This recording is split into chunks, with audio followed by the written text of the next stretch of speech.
pag yung limitation ng tinatawag nila, parang kunyari, as ako kasi, komedyante, pag nakikita ko na medyo sumusobra na ako, kunyari, sa rapport sa audience, kunyari, balitaktakan, tapos may mga heckler, pag yung once na maghihekel, okay lang, twice, ganun. Minsan kasi depende yan sa pagkatao nyo. Minsan kasi, ako kasi matiisin ako. Pero pag umiinit ang ulo ko rin minsan, pag hindi ko na kaya, sinasabihan ko yung audience. Pero pag kaya nyo naman i-tolerate, pwede rin naman yung i-tolerate. Or pag sabihin na, Kuya, kakanta ko, ganyan. O kaya, Kuya, huwag ka maingay. O kaya, Kuya, isa pa. Pag mga ganon. Pag ganon. Pag Kuya, isa pa, ibig sabihin, may susunod na doon. Kuya, isa pa, babatukan na kita. Ganon. Depende yan sa, mararamdaman nyo naman yun eh. At saka, sabi nga nila, kailangan ituro ko daw sa inyo, projection. Actually, pag sa boses, wala akong karapatang magturo sa inyo projection. Kasi, kung ako nga, hindi ko masyadong marunong kumanta. Pero, pwede na, kumbaga sa ano. Okay, pero, ang projection kasi, kapag nasa harapan kayo ng mga tao, ako kasi, ang parang, hindi naman sikreto, pero ang parati ko lang sinasaisip, yung mga taong nagbabayad to watch me, kailangan mapaligaya ko sila. And it's a part of sincerity and honesty sa lahat ng ginagawa nyo. Kunyari, kayo, mga singers kayo, kung ano yung kantang talagang dinidibdib nyo ng bonggang-bongga, yun yung ipapakita nyo sa kanila. Kasi, ang tao kasi, makikita nila yan na sincere kayo and honest kayo pag nagpe-perform kayo eh. So, ma-appreciate nila yon pag yung honest kayo, pag nagpe-perform kayo. And makikita nila pag yung nahihiya kayo.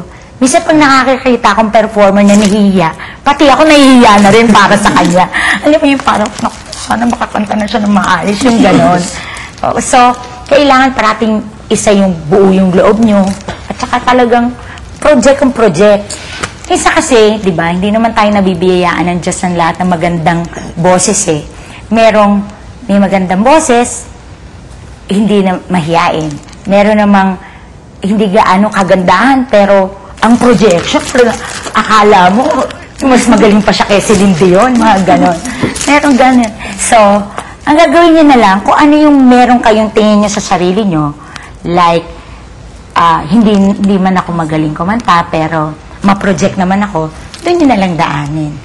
And parate, yun nga, honesty. Kasi makikita ng audience yun kung talagang sincere kayo sa ginagawa nyo or hindi.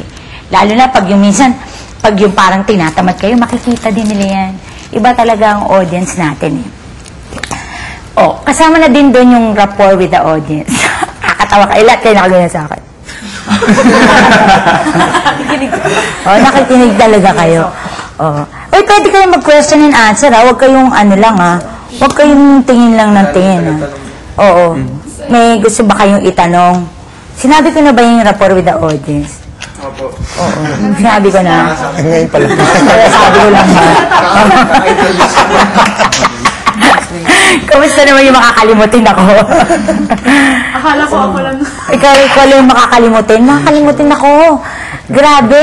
Alam niyo ba, pag nag-ano ako ng kanta, nag-aaral ako ng kanta, totoo, 6 months ko inaaral yung isang kanta. Tapos pagdating sa concert, may teleprompter na ako, parang nabiduduling ako, hindi ko makita yung teleprompter.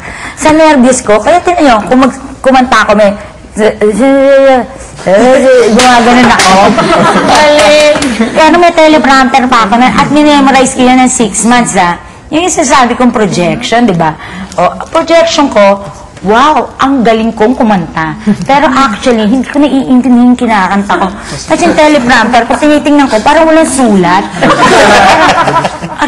Oh my God, ano ba yung nakasulat? Yung gano'n. Hindi ko naiintindihan.